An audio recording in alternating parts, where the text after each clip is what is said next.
Thirdly, this is a true story. The names and dates have not been changed to protect anyone. This is a father and son story. This is not a pro sports professional and an athlete story.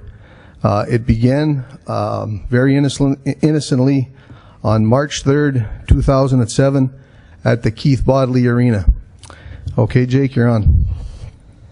Okay, so the game started and team was out to a good start. I was out to a good start, had a good first period, and game went on. Had a questionable second period and a really bad third period. But you had a bad second and third. Why? Well, because I think I was a little dizzy and I got cut twice during that game, so I wasn't really worried about my head or anything because I was worried about my chin and my nose not bleeding anymore. And those got cut, why? Because you got hit? Because I got hit and my cage was too small. My cage came up and we had a very sleek looking cage, like nice vision and nice peripherals, very close to the face, not very conducive to absorbing impact. So then I got home after the game and I told my mom actually didn't feel very good and no one really thought anything of it. It was just, oh well, I'm sure he's just not feeling good. So then went to bed, and the next morning when I woke up I felt sick in the stomach and I was really dizzy and I didn't really know why. So I went to school, sitting in school, and I didn't feel good during that either. And then I got a text from my dad and he told me to give him a call when I can. So I gave him a call and he said Mullet, who's the trainer for the Moose. Rob Mullet. Yeah. But for this purpose, in brackets, Mullet. Wanted me to come down and get some testing done, baseline testing. And he had a baseline test at the start of the season with our players, with our Moose players, so we had a starting point.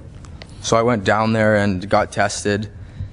Felt like I did okay because it doesn't really show you the answers after a while, so you don't really know how you did.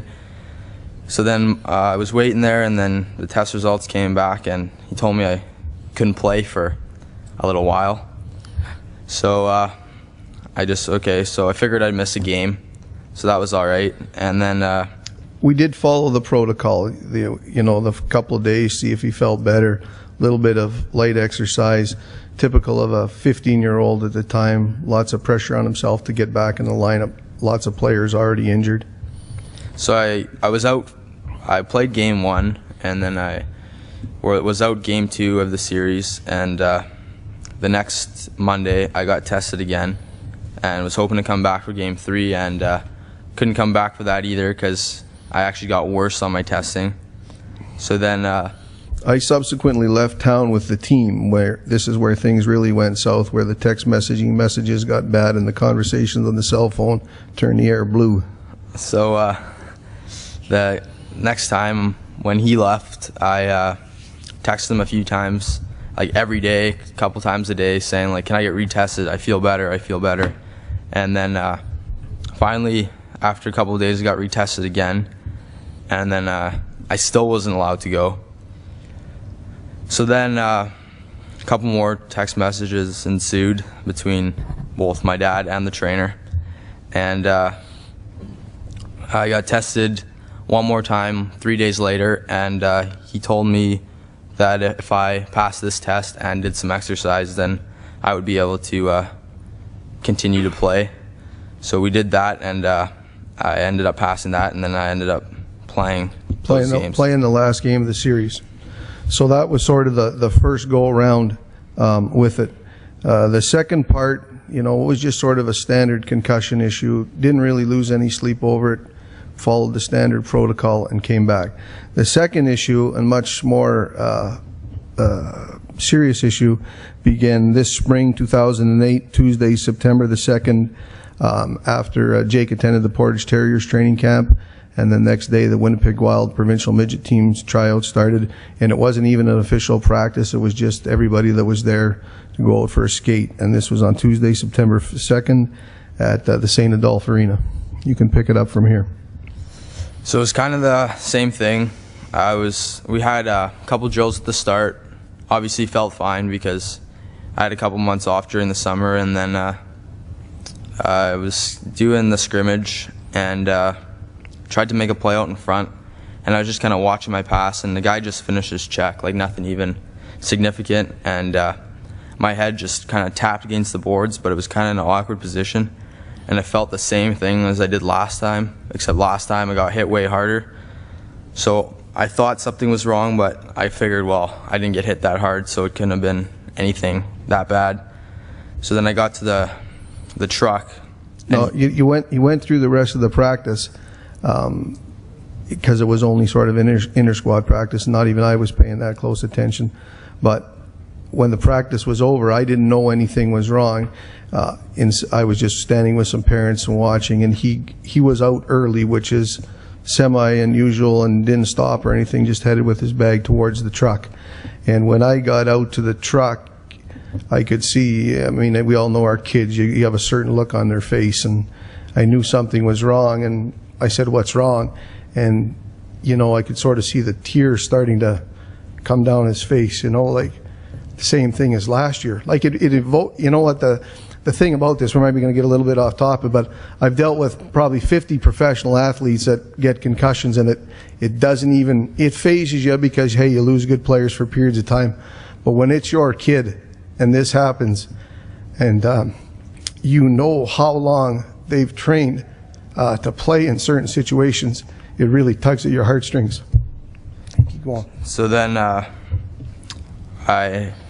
next day I got tested for concussion again, and that time I had a feeling I didn't do very good because I just couldn't remember anything really what I was doing.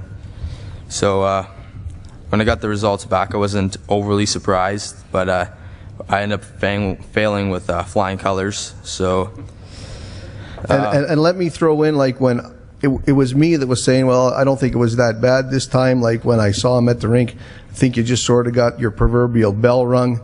Take a couple Advil, you'll feel better in the morning. That's what you're hopeful of. Like, you just don't want it to happen again. So then after that, I got retested 4 days later, and the trainer told me that if I do better on this test, and if I once again pass the workout, that I'll be able to participate in the Steinbach tournament, which was upcoming that weekend.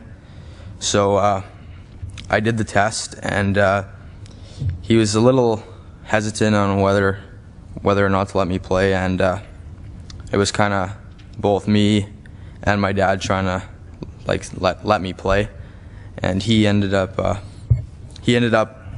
saying, well, we'll see. So then the night before, I knew damn well he shouldn't play. The doctors wouldn't clear him to play. There was a tryouts. You know, he's desperately trying to make this team. Certainly was probably good enough to play, but wasn't a lock on the team. They're playing a 3-game tournament in Steinbach. Knew he shouldn't play. This is the main reason I sort of thought this story was valuable, because I actually considered letting him play, which is scary in itself, because I knew better if it was a pro athlete. I was talking to Dr. Mark Obrey before this, who I know from the World Junior. It would have just never been a consideration for a pro player, or that would even, he didn't get the criteria to pass, so why would I consider letting my kid play? So I went out for a walk. After pulling I was trying to sort of hide from the inevitable, sort of from him in bed, trying to fall asleep. Didn't happen. You know, he was screaming at me. I was getting very frustrated. Went out for a walk. Sort of came to my senses that, no, you can't play. So then I called the coach and said, you know, Jake's unavailable to play. And I think in my mind, when I was calling the coach, I sort of, maybe I'll get a warm and fuzzy from the coach that, you know, it'll all be all right. Hey, when he's going to make the team anyway, you know, don't worry about it. But that's certainly not what I got. And that's not the coach's fault. It's just what you hope for as a parent, you know, that there's not more pressure on him. So I came home and said, you just can't play. I'm sorry, but you just can't play. It's not the right thing. And you can go from here. So I ended up needless to say, watching a lot of hockey that weekend. And I went to, after that Steinbach tournament, I got retested again. So, because we had games Tuesday, Wednesday, Thursday, all against the city team here, the Thrashers. So actually, in the one retest, when he couldn't play in the Steinbach games, instead of getting better in some categories, 2 categories, the memory ones actually went down from the original concussion test. One area did go up. I'm not sure which that was, but it did go up. So I got tested for those. So I thought I'd be able to play in all 3 of these upcoming games again, and sure enough, wasn't allowed to play in those either. And then I was a little upset about that. So once again, watched those games, sat those ones out, and then that upcoming weekend, I got tested again, and finally I was cleared to play. So then I ended up playing that weekend, and since then I've been good. There's been no issues since then. You know what? We made some significant changes around the house, and we've always, spent. I have 4 kids that play. We've always provided them with very good helmets and that thing, but we're certainly way more current on our mouth guards. You see all the kids out there hanging out of their mouth, chewing on them. They're not doing you a whole lot of good doing that.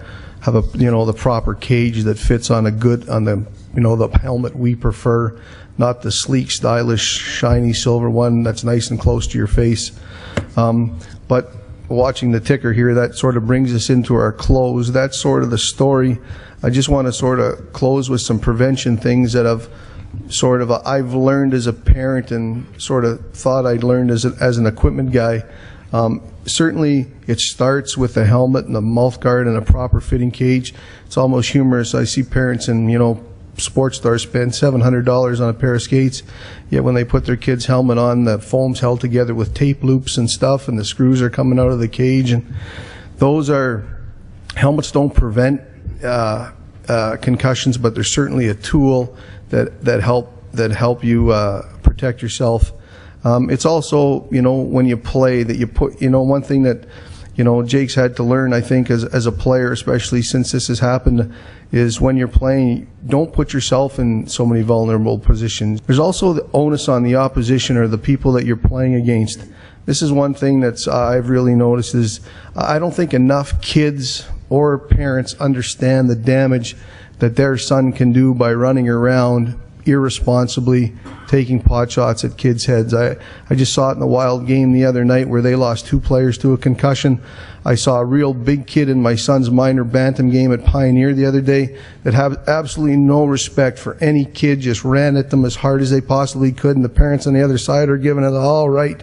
Like, that's not the game. The game, it's a physical, fast game, but to take pot shots at people's heads when they're in vulnerable positions, that is not part of it.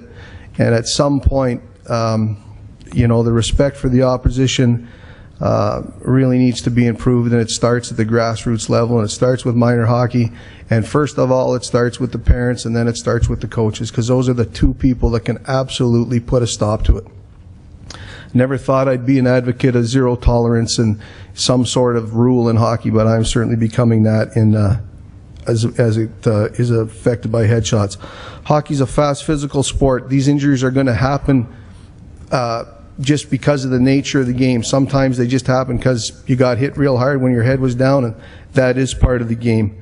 But the issues are all the same, whether it's minor hockey or pro sports, whether you're 8, 18, or 28. The problems, the issues, they don't change. Just parents become agents, coaches become better, whatever, but all the issues are the same. I really appreciate you letting us share our story with you. I hope it's been helpful, and I hope you have a great rest of the day. Thanks very much.